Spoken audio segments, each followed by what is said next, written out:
इसका मूल कार्य इनबॉर्न एरर ऑफ मेटाबॉलिज्म के लिए अवेयरनेस, न्यूबॉर्न स्क्रीनिंग जो ट्रीटेबल डिसऑर्डर के लिए होनी चाहिए उसके लिए कैंपेन, और पेरेंट्स को इंफॉर्मेटिव सपोर्ट देना है। आपने बहुत सारे ग्रुप सुने होंगे, कई सारे एनजीओ सुने होंगे जो कि पैसों से लोगों की मदद करते हैं।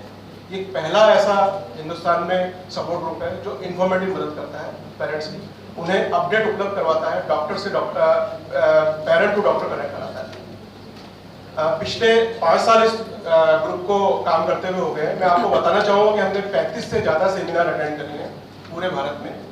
10 सेमिनार हमने खुद ऑर्गेनाइज करी हैं, और ये भी मैं आपको बताना चाहूँगा कि एनएनएफ की पॉलिसी मीट के अंदर हमें इनवाइट किया गया है। जयपुर के अंदर रेयर डिजीज क्लिनिक बना, उसमें न्यूबॉर्न स्क्रीनिंग प्रोजेक्ट बना, उसके अंदर हमें शामिल किया गया है। अभी डाइट के लिए बात हो रही थी कि डाइट यहाँ पर उपलब्ध नहीं है। मैं आपको बताना चाहूँगा कि फूड सेफ्टी वालों से लगातार कैंपेन पर हमें चेयरिंग कमेटी में शामिल किया गया है, जिससे डाइट यहाँ पर उपलब्ध हो। और मैं आपको बहुत सुखद अपने पेरेंट्स को बताना चाहूँगा कि कुछ ही दिनों में डाइट गजट में आने के बाद यहाँ पर ईजी अवेलेबल होनी चालू हो जाएगी। व्यक्तिगत रूप से अगर मैं अपनी त्रासदी का, या मैं मेरी वाइफ यहाँ पर आई हुई है, अगर हम अपनी त्रासदी का विवरण देंगे तो ये पूरा सेशन कम पड़ जाएगा। मैं बहुत संक्षेप में आपको बताना चाहता हूँ कि हम लोग खुद उन 3 बच्चों के माता पिता हैं जो कि रेयर मेटाबॉलिक डिसऑर्डर से ग्रसित थे और शीघ्र ही मृत्यु को प्राप्त हुए। पिछले 18 सालों के अंदर हमने जो भोगा है, जो देखा है, जो समझा है, वो आप सब लोगों के होश उड़ा सकता है। तीसरे बच्चे जो 2010 में एक्सपायर हुआ था, उसके बाद में जब मैंने मेटाबॉलिक एरर के बारे में पढ़ना चालू किया, समझना चालू किया, तो मुझे ये लगा, जैसा कि अभी डॉक्टर पीडी गुप्ता ने प्रेस कॉन्फ्रेंस में बताया कि 500 से ज़्यादा डिजीज है। तो क्या सभी लीथल है? नहीं, सभी लीथल नहीं है। 50 से ज़्यादा डिजीज ऐसी हैं। अगर हम अवेयर रहें, न्यूबॉर्न स्क्रीनिंग को प्रक्रिया में लाएं, तो हम हज़ारों बच्चों को बचा सकते हैं। तो क्यों नहीं हम उसे प्रोग्राम के रूप में लागू करते हैं। मैं आपको बताना चाहूँगा कि 28 फरवरी को हम रेयर डिजीज डे मनाते हैं, 3 मार्च को हम बर्थ डिफेक्ट डे मनाते हैं, सितंबर का पूरा महीना न्यूबॉर्न स्क्रीनिंग मंथ के रूप में विख्यात है। नवंबर 15 से 21 NNF newborn screening newborn disease पर मेला लगाता है, नई नई व्याख्या करता है। निश्चित रूप से आईएम उसमें सबसे लास्ट में रखी जाती है क्योंकि रेयर है। 21 नवंबर को आईएम डे मनाया जाता है, inborn error of metabolism day. हम लोगों ने उसे मार्क किया है, और पिछले साल 21 नवंबर को हमने इसे हैदराबाद में ऑर्गेनाइज किया था। मुझे आपको बताते हुए बेहद खुशी है कि उसमें 23 पेरेंट ने भाग लिया था पूरे भारत से। ये अपने आप में बहुत बड़ा रिकॉर्ड है कि इनबॉर्न एरर मेटाबॉलिज्म के 23 पेरेंट एक जगह इकट्ठा होना। आज भी मैं पेरेंट्स का स्वागत करूंगा। मेरी वाइफ के साथ मिस्टर पीयूष जयपुर से पधारे हुए हैं, मिस्टर संजय रामगंज मंडी से पधारे हुए हैं। ये सब किसी न किसी रूप में मेटाबॉलिक एरर से सफर करते हैं। 48 एनजीओ व सपोर्ट ग्रुप पूरे विश्व में इनबॉर्न एरर मेटाबॉलिज्म के लिए अवेयरनेस हेतु काम कर रहे हैं। मैं आपको यह भी बताना चाहूंगा कि ये 7000 रेयर डिजीज है। अगर रेयर डिजीज की बात करते हैं जिसमें इनबॉर्न एरर मेटाबॉलिज्म शामिल है, तो इस 7000 से ज़्यादा रेयर डिजीज आकलन की जाती हैं। 350 मिलियन लोग पूरे विश्व में रेयर डिजीज से ग्रसित हैं। 70 मिलियन लोग हमारे भारतवर्ष में ग्रसित हैं। अगर हम इन सबको कलेक्ट कर लें, आप जैसे सब एक जगह इकट्ठा कर लें, तो विश्व में हिंदुस्तान और चाइना के बाद में तीसरा सबसे बड़ा देश रेयर डिजीज देश बन सकता है। ये अपने आप में बताता है कि आंकड़ा कितना बड़ा है। मैं आपको ये भी बताना चाहूँगा कि 80% से ये ज़्यादा डिजीज जेनेटिक कारणों से होती हैं, 50% से ज़्यादा ये बच्चों को टच करती हैं, 30% से ये न्यूबॉर्न्स यानी कि जो 30 दिन से छोटे बच्चे होते हैं, न्यूनेटल एज होते हैं, उनको टच करती हैं। हमारे देश में ये सबसे भयंकर आंकड़ा मैं इसे बोलूँगा, 8 लाख से ज़्यादा न्यूनेटल डेथ 30 दिन से कम आयु में हो जाती है। अगर हम इनके उस पर जाए कि किस कारण से होती है, तो जैसे हम लोग आकलन करते हैं, 33% से इन्फेक्शन जैसे निमोनिया, सेप्टिसीमिया या डायरिया से होती है। 35% प्रीटर्म बर्थ हम मानते हैं। 20% बर्थ अपेक्सिया इसका कारण गिना जाता है। 12% कंजाइटल मैलाफॉर्मेशन या जेनेटिक डिसऑर्डर माना जाता है। तो मेरा विश्वास है कि इसमें ये आईएम डिजीज भी होती है, क्योंकि कई सेप्टिसीमिया जो बच्चे मिस डायग्नोज हो जाते हैं सेप्टिसीमिया करके या सडन डेथ करके, इसमें शामिल होती है। मैं आपको ये भी बताना चाहूँगा कि 27 मिलियन बर्थ हमारे देश में हर साल होती हैं, annual birth. 1.8 million birth defect हम या जेनेटिक कारणों से मानते हैं कि होती हैं। अगर हम इसे कैलकुलेट करेंगे तो हर 100 में से 6 बच्चा बर्थ डिफेक्ट से माना जाता है। तो आप समझ लीजिए कितना बड़ा आंकड़ा है ये। अगर हम इसमें आईएम की बात करें, मैं विशेषकर गाइनीज को बताना चाहूँगा कि ये साइलेंट किलर है। IM disease usually doctor Avinash Bansal यहाँ पधारे हुए, मैं स्वागत करूँगा उनका। हमने कई चर्चाओं में भाग लिया है, जोधपुर में हमने एक साथ भाग लिया है, तो हमने हमेशा डिस्कस किया कि साइलेंट किलर है। बच्चा माँ के पेट में बिल्कुल नॉर्मल होता है, उसकी ग्रोथ बिल्कुल नॉर्मल होती है क्योंकि माँ की नाल से जुड़ा होता है, जितना मैं समझता हूँ। तो उसमें यूजली हम IM डिजीज डिटेक्ट नहीं कर सकते हैं। जब बच्चा माँ के पेट से बाहर आता है अपने एंजाइम पर होता है, क्योंकि एंजाइम डेफिशिएंसी है, उसका एंजाइम नहीं होता है, तो ये डिजीज चालू होती है। तो ये साइलेंट किलर है। गाइनीज को आगे आना चाहिए। जिस तरह से आप डाउन सिंड्रोम के बारे में पेरेंट्स को इन्फॉर्मेशन देते हैं, उसी तरह से आप IM डिजीज के बारे में या न्यूबॉर्न स्क्रीनिंग के बारे में भी पेरेंट्स को प्लीज इन्फॉर्मेशन दीजिए। मैं आपको ये भी बताना चाहूँगा कि IM की पहचान डॉक्टर गेरॉट द्वारा 1920 में हो चुकी थी। डॉक्टर गुरी, आप जैसा सब जानते हैं कि गुरी टेस्ट के नाम से उन्होंने PKU टेस्ट ईजाद किया था। 1960 में इसे पुख्ता कर चुके थे। उन्होंने ये MDS का आगाज किया था। मैंने कई सेमिनार्स में भाग लिया है, तो हमेशा जब हमारा एक डिस्कशन होता है तो मुझे एक बात पूछी जाती है, मिस्टर भाटिया आप इमोशनली बहुत ज़्यादा बोलते हैं, क्योंकि आपके बच्चे सफ़र किए तो आप बहुत ज़्यादा इमोशनल बोलते हैं। तो मैं आपको इस मंच के द्वारा ये बताना चाहता हूँ कि डॉक्टर रॉबर्ट गुरी कैंसर विशेषज्ञ थे। उनका दूसरा बेटा जॉन मेंटली रूप से रिटायर्ड था, और उनकी जो भांजी थी वो PKU से कंफर्म डायग्नोस थी। उनको इस बात का बहुत बड़ा पेन था। उन्होंने अपने कैंसर रिसर्च से निकलकर रॉबर्ट गुरी टेस्ट का इजाद किया, जो आज आप सब लोग जानते हैं रॉबर्ट गुरी टेस्ट। तो मेरा कहने का मतलब ये कि इमोशन से ही हम लोग आगे बढ़ सकते हैं। जब तक अंदर हमारे इमोशन नहीं आएगा, हम लोग इस पहाड़ को नहीं चढ़ सकते। 1990 में हमारे देश में भी चर्चा चालू हो चुकी थी। हम चाहे डॉक्टर IC वर्मा की बात करें, हम चाहे डॉक्टर SS अग्रवाल की बात करें, चाहे NB कुंटा की बात करें। आज भी अगर हम बात करें, डॉक्टर IC वर्मा तो काम कर ही रहे हैं, डॉक्टर कुंटा भी कर रहे हैं, डॉक्टर जलान की बात करें, डॉक्टर सीमा कपूर की बात करें, डॉक्टर काबरा की बात करें, डॉक्टर दत्तार की बात करें, बहुत सारे जेनेटिक्स इस विषय में मेडिकल एक्सपर्ट काम कर रहे हैं, लेकिन बहुत संख्या कम है। जब हम 27 मिलियन बर्थ की बात करते हैं, 1.8 मिलियन रेयर डिजीज की बात करते हैं, तो ये संख्या बेहद कम है। गवर्नमेंट ने भी अपने स्तर पर कई प्रोजेक्ट चालू करे। ICMR ने सन 2007 में प्रोजेक्ट चालू किया था, 1 लाख बच्चों पर न्यूबॉर्न स्क्रीनिंग करी थी। उन्होंने CH को बोला इसे होना चाहिए, CH को बोला होना चाहिए, G6PD को बोला होना चाहिए। 2010 में वापस से नया प्रोजेक्ट चालू हुआ कि होना चाहिए, लेकिन उस स्तर पर नहीं हो पाया। NNF ने भी अपनी गाइडलाइन जारी कर रखी है कि नंबर A पे हमें क्या करना चाहिए, B पे, लेकिन मैं नहीं समझता हूँ कि वो इसे फॉलो करता है। एम्स दिल्ली का अपना एक प्रोटोकॉल मौजूद है कि IM का बच्चा अगर आपको दिखता है तो कैसे टैकल होना चाहिए। मैं नहीं समझता हूँ कि कोई डॉक्टर या कुछ डॉक्टर, मैं कोई तो नहीं बोलूँगा, कोई डॉक्टर इसे फॉलो करते हैं, क्योंकि सब अवेयरनेस का अभाव है। IM डिजीज को सर्वाधिक नेग्लेक्ट किया जाता है और रेयर डिजीज बताकर इसमें कोई ज़्यादा प्रयास नहीं किए जाते हैं, और गॉन केस समझकर ही इसे ट्रीटमेंट किया जाता है। जबकि हम कलेक्टिवली देखें, अगर कलेक्ट करें तो ये डिजीज काफ़ी कॉमन है। तो मैं आप सब लोगों को इस मंच की तरह बताना चाहता हूँ कि ये डिजीज सरकार के लिए रेयर हो सकती है, सोसाइटी के लिए रेयर हो सकती है, आप जैसे ट्रीटिंग डॉक्टर्स के लिए रेयर हो सकती है, हम पेरेंट्स के लिए सबसे ज़्यादा कॉमन डिजीज है। अगर एक बच्चा MSUD से डायग्नोस हुआ है या सस्पेक्ट हुआ है, तो पेरेंट दिन रात उसी के बारे में पढ़ता है, उसी के बारे में समझने की कोशिश करता है। और मुझे यहाँ कहते हुए कोई बुराई नहीं है कि उस डिजीज के बारे में आप लोगों से ज़्यादा जानकारी को रखता है, क्योंकि उसके लिए सबसे कॉमन डिजीज है। आपके लिए निमोनिया, सेप्टिसीमिया, इन्फेक्शन कॉमन हो सकते हैं, हमारे लिए हमारे बच्चे की डिजीज सबसे ज़्यादा कॉमन है। हम जब भी चर्चा करते हैं तो जैसे आज भी बात हो रही थी प्रेस मीट के अंदर कि 1000 पर एक हो सकती है, कोई कहता है 10,000 पर एक हो सकती है, कोई कहता है 50,000 पर एक हो सकती है, कोई कहता है लाखों में एक हो सकती है। तो मैं आपको बताना चाहता हूँ कि अगर CH की सिर्फ बात करें तो ये जो मेरे पास आंकड़ा है 872 × 1, इसका मतलब 22,000 से ज़्यादा बच्चे हर साल CH लेकर आते हैं। सिर्फ ₹1 पर डे की मेडिसिन से हम उसे ठीक कर सकते हैं, लेकिन शर्त सिर्फ इतना करना है कि हमें उसे 3rd डे पकड़ना है। अगर आप 4 हफ्ते उसको डिले कर देंगे तो बच्चा 40% मेंटल रूप से डिसेबल हो जाएगा। अगर हम CH की बात करें तो 2500 पर एक बच्चे यानी 10,000 बच्चे हर साल आते हैं। ग्लेप्टोसीमिया की बात करें तो 20,000 पर एक बच्चा यानी कि 1500 बच्चे हर साल आते हैं। अमोनियो एसिड मेटाबॉलिज्म बहुत कॉमन है। MSUD की बात करें, PKU की बात करें, थायरोसिनेमा की बात करें, 10,000 एक बच्चा नहीं 2,500 बच्चे हम ऑब्जर्व करते हैं हर साल आते हैं। इसी तरह से ऑर्गेनिक एसिडीमिया, डॉक्टर शारदा ने बताया, यूरोसाइकल डिसऑर्डर्स, लाइसोमाइल डिजीज, मिस्टर संजय यहाँ पर आए हुए हैं। 500 परिवार हर साल 500 बच्चे हर साल ये डिजीज लेकर आते हैं। माइक्रोमेंटल डिजीज, मेरा बच्चा जिससे सफर था, 500 परिवार हर साल ये डिजीज लेकर आते हैं।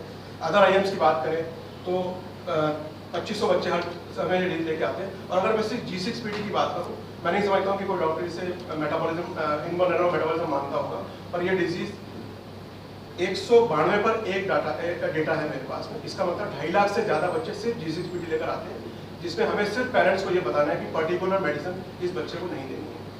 जब बच्चा उस मेडिसिन से एक्सपोज होता है तब वो आता है कि उसका जो हीमोग्लोबिन है वो कम हो गया, या उससे सीवियर जॉन्डिस हो गया, कई बार वो मेंटली रूप से डिसेबल हो जाता है, तब हमें पता लगता है कि अरे तो G6PD है। तो अगर आप सबको कलेक्ट कर लें तो हम 50,000 बच्चे तो यहाँ ऑब्जर्व कर रहे हैं विदाउट मैंडेटरी स्क्रीनिंग। अगर हम इन सबको G6PD को मैं हटा रहा हूँ, तो अगर हम कलेक्ट कर लें तो 50,000 बच्चे तो हम ऑब्जर्व कर रहे हैं। आप सेप्टिसीमिया जोड़ लीजिए, सडन डेथ इन्फेक्शन सिंड्रोम जोड़ लीजिए, तो मेरा पूरा विश्वास है कि अगर हम न्यूबॉर्न स्क्रीनिंग को प्रोग्राम के रूप में लागू करें तो 1 लाख से ज़्यादा बच्चे हमें हर साल मिलेंगे। अब इसमें बात आती है हम किसमें इन बच्चों को बचा सकते हैं। क्या हम उन्हें बच्चों को बचा सकते हैं, क्या हम उन्हें ट्रीटमेंट दे सकते हैं, क्या हम उन्हें नॉर्मल डेवलपमेंट दे सकते हैं, और सबसे बड़ी बात है क्या हम पेरेंट्स को डिजीज़ की अपडेट इन्फॉर्मेशन दे सकते हैं। वस्तुस्थिति क्या है, मैं उससे पहले आपको एक बात और जोड़ना चाहूँगा। जब मैं बहुत पढ़ता हूँ, सोचता हूँ, तो हमारे यहाँ पर 4,000 मेट्रो सिटीज़ हैं, 6,38,000 हम टाउन या विलेज मानते हैं हमारे देश के अंदर। मेरे साथ में जयपुर में 12 पेरेंट IMDG से जुड़े हुए हैं। कोटा या हडोती की हम बात करें तो 3 पेरेंट्स मेरे साथ जुड़े हुए हैं। अगर मैं उस ढंग से इनको कैलकुलेट करता हूँ तो 50,000 से ज़्यादा बच्चे तो मुझे सिर्फ मेट्रो सिटीज़ में दिखते हैं। अगर हर गांव में हम एक बच्चा भी मान लें तो आप समझ सकते हैं कि संख्या लाखों में है, हज़ारों में तो बिल्कुल भी नहीं है। अब इसके बाद में ये वस्तुस्थिति क्या है? वस्तुस्थिति ये है कि अधिकतर बच्चों का जो मिस डायग्नोसिस मैं बता चुका हूँ आपको, सेप्टिसीमिया द्वारा होता है या सडन इन्फेंट डेथ सिंड्रोम के द्वारा होता है। तो मैं आपको बताना चाहता हूँ कि सेप्टिसीमिया से ग्रसित 20% बच्चे IM से ग्रसित होते हैं। सडन इन्फेंट डेथ सिंड्रोम से मरने वाले 15% से ज़्यादा बच्चे IM से ग्रसित होते हैं। और जो सबसे बड़ा आंकड़ा आप चाइल्ड केयर डिपार्टमेंट वालों के लिए है, NICU के अंदर भर्ती, मैंने डॉक्टर IC वर्मा से बात करी थी, मैंने डॉक्टर मधुलिका काबरा से बात करी थी, 5% से ज़्यादा बच्चे जो NICU में किसी कारण से पड़ते हैं वो मेटाबॉलिक एरर से सफर होते हैं। इसका मतलब है आप 6 महीने हर PCY या NICU के अंदर मेटाबॉलिक वर्कअप करा लीजिए, आपको डेटा अपने आप मिल जाएगा। किसी भी डेटा की तरफ जाने की जरूरत नहीं, कितने बच्चे आपको IM से मिलते हैं। और मैं आपको ये एक बात और भी पूछना चाहता हूँ, जब हम इन्फेक्शंस की बात करते हैं तो क्या लगातार वॉमिटिंग, लगातार बच्चे को होने वाला डायरिया, टेम्परेचर उसका लो या हाई हो रहा है, वो बच्चा सुस्त सा दिख रहा है या बच्चे में डेवलपमेंट डिले दिख रहा है, क्या ये सब IM के साइन नहीं हो सकते? निश्चित रूप से ये सब IM के साइन हो सकते हैं। कृपया आप मेटाबॉलिक वर्कअप तो चालू करिए। अगर हम IM के ट्रीटमेंट की बात करें तो न्यूबॉर्न स्क्रीनिंग, सब लोग इसे टेस्ट बोलते हैं और मैं हमेशा कहता हूँ कि इसे प्रोग्राम के रूप में लागू करिए। लोकल लेवल पर हम बच्चे को स्टेबल नहीं कर सकते हैं। मैं नहीं जानता हूँ कि कोटा के अंदर लैक्टेट करने के लिए है या अमोनिया करने के लिए है या डॉक्टर साहब बोल रहे हैं नहीं है। इसका मतलब है अगर लैक्टेट और अमोनिया करने के लिए नहीं है, हो सकता है आप, मैं नहीं था, मैंने आपको पहले का मैं नहीं जानता हूँ, तो कई रूरल एरिया, अर्बन एरिया में यह है कि वहाँ लैक्टेट और अमोनिया नहीं करा जाता है। और जहाँ तक मेरी जानकारी, जब पेरेंट्स मुझसे संपर्क करते हैं कि सैंपल आज गया, टेस्ट परसों हुआ, तो अगर लैक्टेट और अमोनिया अगर हम उस स्तर पर choice within half an hour उसी सैंपल से नहीं करेंगे, हम करेक्ट रिजल्ट नहीं ला सकते। तो हमें ये सबसे बड़ा हर्डल है। मेडिसिन की बात आती है, सोडियम बेंजोएट की बात बोले, डाइक्लोरेट की बात बोले, मुझे नहीं मालूम डॉक्टर साहब कि क्या थाइमिन मिलता है कि नहीं मिलता है। वैसे तो पाउडर के रूप में मिलता है, लेकिन इंजेक्शन के रूप में मिलता है कि नहीं मिलता मुझे नहीं मालूम। लेकिन अगर सोडियम बेंजोएट आप पहले तो किराने की दुकान से जाकर ला सकते हैं, लेकिन आपको अगर इंजेक्शन के रूप में देना होगा तो मैं नहीं समझता हूँ क्या मिलता है। जब हम लोग पता करते हैं तो 1.5 लाख का इंजेक्शन, 2 लाख का, हमारे बच्चे कैसे बचे? तो कृपया यहाँ पर स्पेशल मेडिकल स्टोर खोलिए जहाँ पर ये मेडिसिन अवेलेबल हो। डाइट की बात अभी आई, आज से पहले मैं जब बोला जाता तो हमें बोला जाता कि आप स्मगलिंग करके लाते हैं। आप बताइए हम क्या करें जब हमें मालूम पड़ता है कि इस बच्चे को स्पेशल डाइट देनी है, हम वो डाइट कहाँ से लाएं? तो कभी हम उसे अपना पाउडर बनाकर लाते हैं, कभी अपना पीने का बनाकर लाते हैं, कभी किससे मंगवाते हैं। लेकिन सबसे खुशी की बात है कि विदिन 1 मंथ ये गजट में आ जाएगा और डाइट की समस्या सुलझ जाएगी। मेटाबॉलिक एक्सपर्ट का हमारे पास बहुत अभाव है, गिनती के हमारे पास मेटाबॉलिक एक्सपर्ट है जो ये बता सकें कि बच्चे में क्या कमी है। जेनेटिक काउंसलर, जैसे डॉक्टर गुप्ता बता चुके, जेनेटिक काउंसलर नहीं है। आपकी ऑटोसोमल रिसेसिव की बात हो रही थी, तो मैं आपको इस मंच के द्वारा बताना चाहता हूँ, हमें बताया जाता है ऑटोसोमल रिसेसिव डिजीज है, वी बोथ आर कैरियर्स। तो मैं आपको ये भी बताना चाहता हूँ कि हमारी ह्यूमन बॉडी के अंदर 24 से 25,000 जीन है और 9 से 10 जीन उसके अंदर नॉट वर्किंग है। तो बोथ मदर और फादर आर कैरियर 80-90% केसों के अंदर। तो हमें बताया जाता है कि 1 into 4 कि 1 into 4 चांस है। हम लोग समझते हैं कि हमारा एक बच्चा सफर हो गया तो आगे 3 बच्चे नॉर्मल आएंगे। 2 अभी आपको हो सकता है एक्स लिंक्ड डिजीज है, जैसे मेरे बच्चे में समझ गई थी, हो सकता है 2 चले गए, अगले 2 नॉर्मल आएंगे। मैं आपको ये बताना चाहूँगा, ये ताश के पत्ते हैं, 4 पत्ते मेरी जेब में हैं, 3 इक्के हैं, 1 जोकर है। मैंने जब भी पीसा तीनों दफ़ा जोकर निकला, हो सकता है तीनों दफ़ा इक्का निकलता। तो इस प्रेगनेंसी को ये मालूम नहीं है कि अगली में क्या होगा, और अगली को ये बिल्कुल मालूम नहीं है कि पिछली में क्या होगा। ये एक साहस है। तो कृपया हमारी genetic counselling, doctor Gupta please हमारी जेनेटिक काउंसलिंग बिल्कुल ठीक से करिए कि ये डिजीज़ का पैटर्न क्या है। सपोर्ट ग्रुप का बहुत बड़ा अभाव है। जब पेरेंट्स को ये मालूम पड़ता है, तो जब भी मेरे पास पेरेंट्स सपोर्ट होता है कि साहब डाइट उपलब्ध करवा दीजिए, ये मेडिसिन उपलब्ध करवा दीजिए, ये डॉक्टर से पढ़ा। सपोर्ट ग्रुप का मतलब ये है कि उसे आपको मॉरली सपोर्ट देना है, उसे आपको इंफॉर्मेटिव सपोर्ट देना है, और अगर कोई एनजीओ चला रहा है तो अगर वो कुछ आपको धन से मदद कर सकता है तो करें। सपोर्ट ग्रुप का बहुत बड़ा अभाव है। ये मर्ड इंडिया का पहला ऐसा सपोर्ट ग्रुप है जिसने मेटाबॉलिक एरर के बारे में सोचा। आम पेरेंट्स की समझ में आपको बता चुका हूँ, डाइटिशियन नहीं है। अगर डाइट उपलब्ध है तो डाइटिशियन नहीं है। पेरेंट्स को क्या होता है, दूध का डब्बा मिल गया स्पेशल, अभी इसको पिला दूंगी ठीक हो जाएगा, वो ठीक नहीं होगा। डाइटिशियन को बताना होगा ये लाइफ लॉन्ग डिजीज है, इस डाइट के साथ में मदर मिल्क भी उतना ही ज़्यादा जरूरी है, इस डाइट के साथ में और भी चीज़ें बहुत ज़्यादा जरूरी है। फिजियोथेरेपिस्ट नहीं है हमारे बच्चों को, मिस्टर पीयूष अच्छी तरह बता सकते हैं, जयपुर से मेरे साथ पधारे हुए कि फिजियोथेरेपिस्ट का कितना बड़ा महत्व है, क्योंकि बच्चा हाइपोटोनिया हो जाता है, बच्चा सर नहीं संभाल पाता है अपनी, तो फिजियोथेरेपी नहीं है। काफ़ी सारे हर्डल हैं, मैं जब बताने बैठूंगा तो शायद 1 घंटा निकल जाएगा, मुझे समय की मर्यादा का ध्यान रखना है। इन सब प्रश्नों का उत्तर क्या है? उत्तर है, अगर हम IM डिजीज़ के लिए अवेयर रहें, NBS को प्रक्रिया में लाएं, तो कई हज़ार बच्चों को बचा सकते हैं। पूरे विश्व में अगर आप IM का डेटा मुझसे पूछेंगे तो 1350 पर 1 है। हमारे देश में हम 500 पर 1 ऑब्जर्व करते हैं, नहीं है। बाहर के देशों में 1350 पर 1 है। 75 देशों ने 1960 से न्यूमोन स्क्रीनिंग प्रोग्राम को लागू कर रखा है। हमारे देश में 500 से 1000 बच्चों का जब हम ऑब्जर्व करते हैं तो भी हमारे यहाँ कोई नहीं है। केरला है, कर्नाटका ने कर रखा है, कुछ सेंटर्स ने कर रखा है, लेकिन ये काफ़ी नहीं है। जैसा मैं आपको बता चुका हूँ कि निश्चित ही 500 से 425 डिजीज, 500 में से 425 डिजीज लीथल है, लेकिन हम 5 डिजीज़ के अंदर CH, गैलेक्टोसीमिया, मल्टीपल कार्डियोसेप्टिक डेफिशिएंसी में हम 40,000 बच्चों को बचा सकते हैं। और 40 डिजीज़ में हम डाइट को मॉडिफाई करके बच्चों को सामान्य जिंदगी देने का प्रयास कर सकते हैं। क्योर नहीं कर सकते हैं, मैनेज कर सकते हैं। इसके लिए हमें गवर्नमेंट की तरफ बाद में देखना होगा। सबसे पहले हॉस्पिटल वाइज पॉलिसी बनानी होगी, न्यूमोन स्क्रीनिंग को शुरू करना होगा, टीम वर्क बनाना होगा। यह सबसे इम्पोर्टेंट बात है, टीम वर्क। और उसमें सबसे बड़ा जो की रोल अदा करेंगी वो गायनी होंगी। जिस तरह से आप पेरेंट्स को डाउन सिंड्रोम या न्यूरल ट्यूब डिफेक्ट के बारे में antenatal test, first marker, double marker, triple marker कराते हैं, उसी तरह से 9th मंथ पूरे होते ही आपको पेरेंट्स को बताना होगा कि न्यूमोन स्क्रीनिंग भी बहुत जरूरी है। चाहे आप एक डिसऑर्डर की बात करिए, आप प्लीज चालू तो करिए, क्योंकि पेरेंट्स 9 महीने उनसे बिल्कुल इमोशनली रूप से जुड़ चुका होता है। अगर मेरे डॉक्टर ने मुझे बताया कि इस तारीख को मुझे इतने बजे पहुंचना है, तो पिता अपने सारे काम छोड़कर उतनी तारीख को उतने बजे डॉक्टर के पास पहुंच जाता है, क्योंकि वो भी मेंटली रूप से बच्चे के साथ इमोशनली रूप से जुड़ चुका होता है। तो मेरी गाइनी से वापस अपील है, कृपया पेरेंट्स को न्यूमोन स्क्रीनिंग के लिए इन्फॉर्म करिए। हम निश्चित रूप से हजारों बच्चे बचा सकते हैं। हमें ट्रीटमेंट को व्यवस्थित करना होगा, हमें सब चीज़ें व्यवस्थित करनी होंगी, डाइट लाना होगा, मेडिसिन लानी होगी, स्पेशलाइज। जब कैंसर जैसी चीज़ों के स्पेशलाइज स्टोर हो सकते हैं तो हमारी डिजीज़ के लिए क्यों नहीं हो सकते हैं? मेरे पास खुशनुमा जानकारी भी है। मैं आपको बता चुका हूँ, केरला, कर्नाटका, चंडीगढ़ में न्यूमोन स्क्रीनिंग प्रोग्राम चालू हो चुका है। दिल्ली, मुंबई, पुणे, गुजरात के कई राज्यों के कई हॉस्पिटल ने अपने स्तर पर इसे चालू कर रखा है। मर्ड इंडिया के कैंपेन के बाद में जयपुर के कुछ हॉस्पिटल ने पेरेंट्स को न्यूमोन स्क्रीनिंग के लिए ऑप्शन देना चालू किया है। हम चाहे दुर्लभ जी की बात करें, चाहे कुकुन की बात करें, और जेके लोन के बाद में बता चुका हूँ कि वहाँ पर रेयर डिजीज क्लिनिक चालू हो चुका है। न्यूमोन स्क्रीनिंग का प्रोजेक्ट गवर्नमेंट को जा चुका है। जेके लोन का अगर मैं आपको आंकड़ा दूँ, जो आंकड़ा मेरे पास है, उन्होंने पिछले 18 महीने में 74 बच्चों को रेयर डिजीज के रूप में डायग्नोस किया। उसमें से 8 बच्चे इनबॉर्न एरर मेटाबॉलिज्म के थे।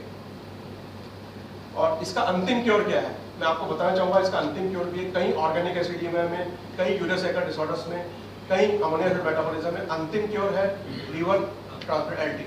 उसके लिए क्या चीज़ जरूरी है? न्यूमोन स्क्रीनिंग, बच्चा डायग्नोस हुआ, बच्चा डाइट पे एब्सिट हुआ। अगर बच्चा डाइट पे नॉर्मल है, उसका ब्रेन इफेक्ट नहीं हुआ है, तो ही लीवर ट्रांसफर कराना चाहिए। और मैं बताना चाहूँगा कि मेरे ग्रुप में 72 पेरेंट हैं, उनमें 3 बच्चों का लीवर ट्रांसफर हो चुका है, वो बिल्कुल नॉर्मल है। मैं पुनः IAP कोटा को और फोक्सी को धन्यवाद देना चाहता हूँ, और इस विश्वास के साथ मैं अपनी बात को खत्म करूँगा कि अगर आप न्यूमोन स्क्रीनिंग को प्रक्रिया में लाएं, IM डिजीज़ के लिए अवेयर रहें, तो बच्चों को सामान्य जीवन देने का हम प्रयास कर सकते हैं। अंतिम चीज़ मैं आपको अपील के साथ खत्म करना चाहता हूँ, सरकार को राष्ट्रीय व राज्य स्तर पर रेयर डिजीज पॉलिसी बनानी चाहिए। हर हॉस्पिटल में रेयर डिजीज डिपार्टमेंट होना चाहिए। जिन डिसऑर्डर का ट्रीटमेंट या मैनेजमेंट उपलब्ध है वो प्रभावी रूप से मिलना ही चाहिए। NICU में पूरा मेटाबॉलिक वर्कअप होना चाहिए।